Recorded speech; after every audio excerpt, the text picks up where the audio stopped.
big upgrade today. New nozzles at this gas station, and they pump a lot faster than they used to. Literally twice as fast. Today's video will be about high mileage trucks and whether you should fear them if you're in the market for a diesel pickup.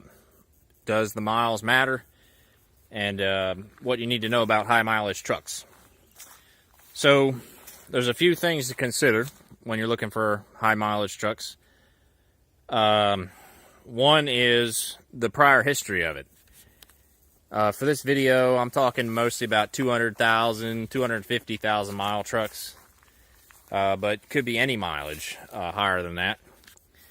And you want to know about its maintenance history, so it helps to be able to talk to the prior owner and say, okay, are the injectors original? Because if they're not, 200,000, 250,000 is a decent chunk of miles for injectors. Same with the transmission. Now, there's always exceptions. This truck's a great example. It's got 321,000 miles, and it still has its stock transmission. So that's a huge, lifespan for that transmission. But it's not impossible to get that kind of miles. Injectors-wise, I don't know if they were replaced before, but at this point I think they have been at one point. But still, I've had the truck for over 150,000 miles myself, and I haven't had any problems with my injectors. Then, of course, there's the front end. If the truck's got 200,000 on it and it hasn't had a front end rebuild, it probably will need it, regardless of whether it's Ford, Chevy, or Dodge. It's probably going to need something. It's possible you could go longer than that. Some people can get over 200,000 out of OEM front end components, but that's another thing just to check out when you inspect the truck. Now, if the truck drives good, shifts good, steers good, it's not sloppy, it's not loose in the steering, and the engine runs good, there's no miss or excess smoke or anything like that, you could get a lot of miles out of that. This truck, the way it sits, it's got over 300K, but, there's nothing wrong with it. So you could get another 100,000 miles easy out of a used truck, and it'll be very dependable. The next thing to consider is how it was maintained. Was the oil changed on time? Were things neglected, or ignored, or was everything done, to a T? That's key, because, keep up with your maintenance, especially your fuel filter changes, things like that. Did they upgrade anything on the truck? Put an aftermarket fuel system or something like that. That's always helpful. Gives you a little more peace of mind that the fuel filtration is not going to be a problem. Another thing to look for is leaks.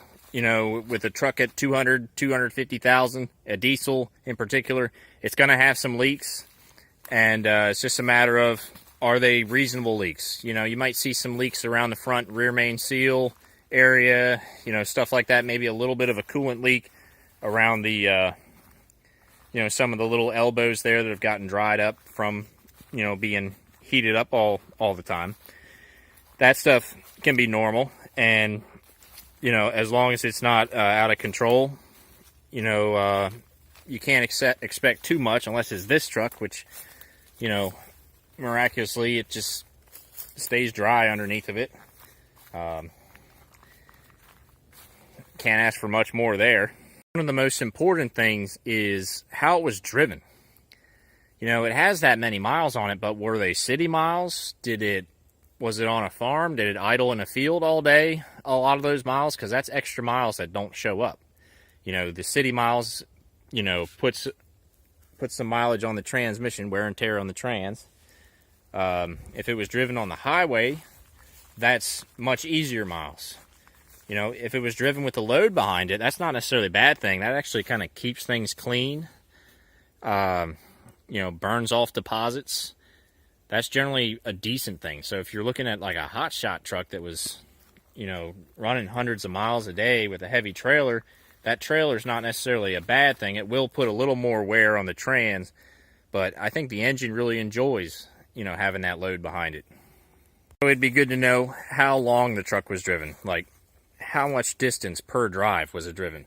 Because if it was started up and driven 5 miles and then shut down, most of your wear and tear occurs during warm-up, and the truck's not getting warmed up in that time. So it's in its highest wear and tear state for all those miles. That's going to be a lot worse than if someone starts the truck, drives hundreds of miles, shuts it down, and then does it all over again.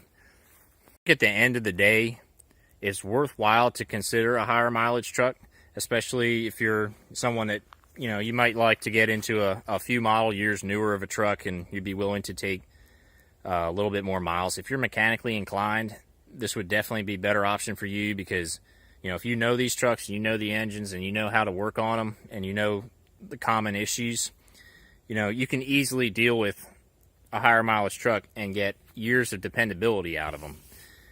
So what I'm mostly going to conclude is don't be afraid of that mileage number, because we've got trucks going 500,000 miles, 600,000 miles. You know, I talked to a guy, his truck had 650,000 on it. Sorry, mosquito there. 650,000 on it. And I asked him, how many transmissions? It's an 04 Dodge 3500 dually. And he's like, I did my first rebuild at 450,000. You know, guy took great care of his truck. It was a tow rig.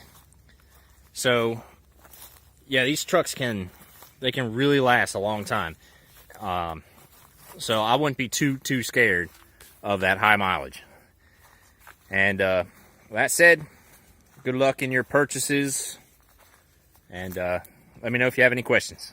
If you are looking for more information, particularly about the 3rd gen Ram trucks, I've got a video. It's my most popular video right now.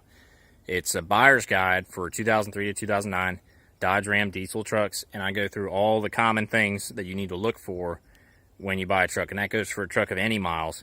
In this video, I mostly just wanted to talk about the higher mileage ones and what you should be aware of on those.